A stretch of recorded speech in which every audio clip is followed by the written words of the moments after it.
Os testamentos dos 12 patriarcas. O segundo filho de Jacó, o testamento de Simeão. Uma cópia das palavras de Simeão acerca das coisas que ele falou aos seus filhos antes da sua morte, no ano 120 da sua vida, na mesma época em que morreu o seu irmão José. Porque se encontrando Simeão doente, seus filhos vieram para visitá-lo. E Simeão extraiu forças da sua fraqueza para se pôr de pé e beijar a cada um deles. Então começou a falar: meus filhos, prestem bastante atenção ao que diz Simeão vosso pai, pois vou lhes declarar os segredos que tenho no coração. Fui gerado por Jacó e sou o seu segundo filho, e Léia minha mãe, me chamou de Simeão porque o Senhor ouviu as suas orações. Eu me tornei forte e cheio de excelência. Nunca retrocedi diante de qualquer obstáculo e jamais me assustei com coisa alguma. O meu coração era duro, a minha mente inquebrantável, e as minhas entranhas insensíveis. Porque o Altíssimo também tem posto da sua coragem tanto no corpo quanto na alma de alguns homens. Mas houve uma época da minha mocidade em que eu senti inveja de algumas virtudes de José, principalmente porque Jacó meu pai o amava mais do que a todos os outros filhos. Então predispus o meu coração contra José e planejei destruí-lo, porque o príncipe do engano enviou-me o espírito da inveja e me cegou a mente de tal modo que eu já não o considerava como irmão, e não poupei nem mesmo ao meu pai Jacó. Mas o Senhor, Deus de seus pais, enviou o seu anjo antes de mim e o livrou das minhas mãos. Porque quando eu fui a Siquém, buscar unguento para os rebanhos, e estando Ruben em Dota, onde estavam todos os nossos pertences, o meu irmão Judá foi e vendeu José para os ismaelitas. Ao saber disso, Ruben ficou bastante aflito, pois desejava devolvê-lo ao seu pai. Quanto a mim, fiquei excessivamente irado contra Judá por ele ter deixado José escapar com vida, e por 5 meses evitei olhar nos seus olhos. Mas o Senhor reteve a força das minhas mãos, pelo que metade da minha mão direita ficou mirrada por 7 dias. E eu sabia, meus filhos, que era por causa de José que isso me havia sobrevindo. Então com lágrimas me arrependi, e supliquei ao Senhor nosso Deus para que a minha mão fosse restaurada, e para que eu pudesse me purificar de toda inveja e de toda insensatez que tinha praticado. Eu entendi que havia planejado uma coisa má perante o Senhor Deus, e perante Jacó nosso pai naquilo que dizia respeito a José e a toda inveja que sentia por ele. 3 Então, meus filhos, ouçam-me com atenção e estejam de prontidão contra o espírito do engano e da inveja. Porque a inveja pode dominar completamente a mente de um homem, de modo a impedi-lo até de comer e beber e de praticar qualquer ato justo. Ela nunca sugere que o homem se subverta ou que tenha inveja de si mesmo, ou que venha definhar continuamente. Durante 2 anos, porém, eu castiguei a minha alma com jejuns, temendo pelo que o Senhor pudesse fazer comigo. Foi então que aprendi que apenas pelo temor do Senhor é que se pode estar livre da inveja. 4 Meu pai me viu andar triste, e quis saber o motivo do meu pesar. Eu menti ao dizer-lhe que estava sofrendo com dores no fígado. Mas a verdade é que eu sofria mais do que os meus irmãos, pois foi por minha causa que José fora vendido aos ismaelitas. Pelo que quando nós descemos para o Egito, e ele declarou que eu era um espião, eu tinha certeza de que iria sofrer com justiça, por isso não reclamei da minha sorte. Mas José era um homem nobre, e o Espírito de Deus estava sobre ele, era cheio de compaixão, se comovia facilmente e jamais guardou rancores contra mim. Ao contrário, ele me amava mais do que ao resto dos meus irmãos. Portanto, meus filhos, guardem-se do ciúme e da inveja, preferindo andar na simplicidade da alma e com um coração reto, mantendo na memória José, esse grande irmão do vosso pai, para que o Senhor possa dar a cada um de vocês da mesma graça e glória, e acima de tudo, determinar a bênção sobre as vossas cabeças, tal como ele fez com José.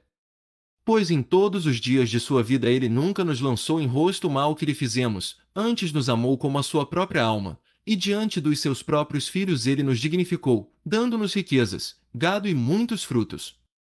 Façam o mesmo, meus filhos, amem-se mutuamente com boa consciência e o espírito da inveja se apartará de vossa tenda.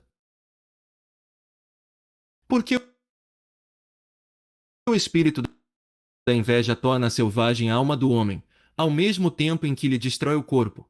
É ele que gera a ira e a guerra na mente das pessoas, fomentando os atos de sangue e conduzindo à fúria, sem permitir que a prudência se sobreponha aos atos dos homens. Além disso, a inveja tira o sono, causando tumulto na alma e tremor no corpo. Porque até no sono o ciúme vem maliciosamente para com enganos perverter a mente e corroer a alma, de modo que com espíritos perversos consegue perturbá-la, para causar distúrbios no corpo e confusão na mente. É como espírito pernicioso que ela se manifesta no homem. 5. José era gracioso aos olhos e bondoso de aparência, pois não existia perversidade alguma nele.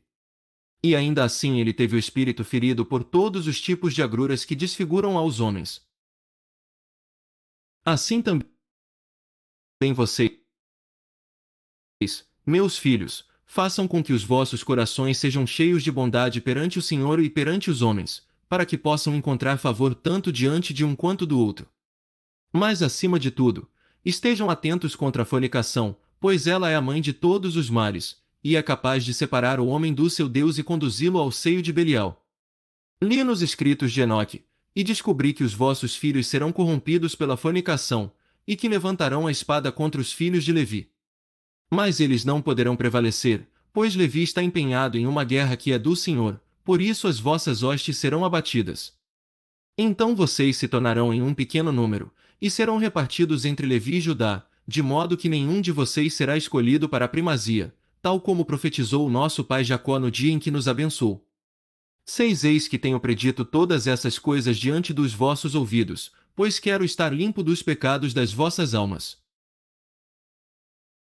Porém, se vocês retirarem toda inveja e obstinação do vosso meio, então os meus ossos serão como uma rosa em Israel, e como um lírio em Jacó, e o meu perfume será como o hálito do Líbano.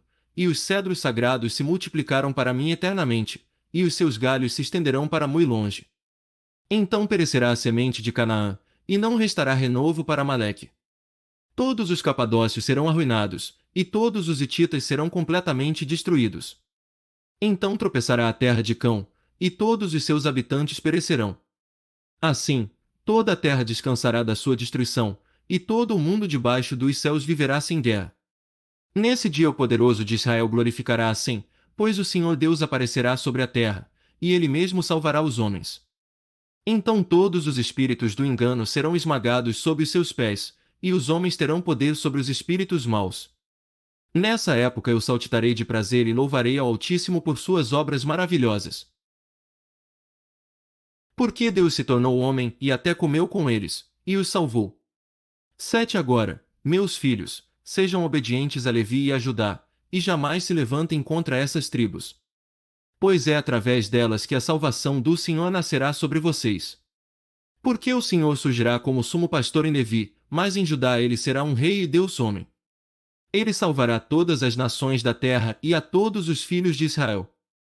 Por isso é que vos tenho dado todos esses mandamentos, para que também sejam ordenados aos seus filhos, para que possam observá-los de geração em geração. 8. Então Simeão dormiu com os seus pais, depois de haver dado esses mandamentos aos seus filhos. E era ele da idade de 120 anos quando morreu. Seus filhos então o puseram em um caixão de madeira e transportaram os seus ossos para Hebrom. Mas o fizeram secretamente, durante uma das guerras do Egito. Os egípcios haviam depositado os ossos de José na tumba dos faraós, porquanto os seus magis dissessem que se os ossos de José fossem retirados de lá, as trevas e a escuridão cairiam sobre o Egito de uma extremidade à outra. E tão espessa seria essa escuridão que nem mesmo com o uso de uma lâmpada seria possível a um egípcio reconhecer o rosto do seu irmão. 9. Então os filhos de Simeão levantaram luto por seu pai. Mas permaneceram no Egito até ao dia do seu êxodo pela mão de Moisés.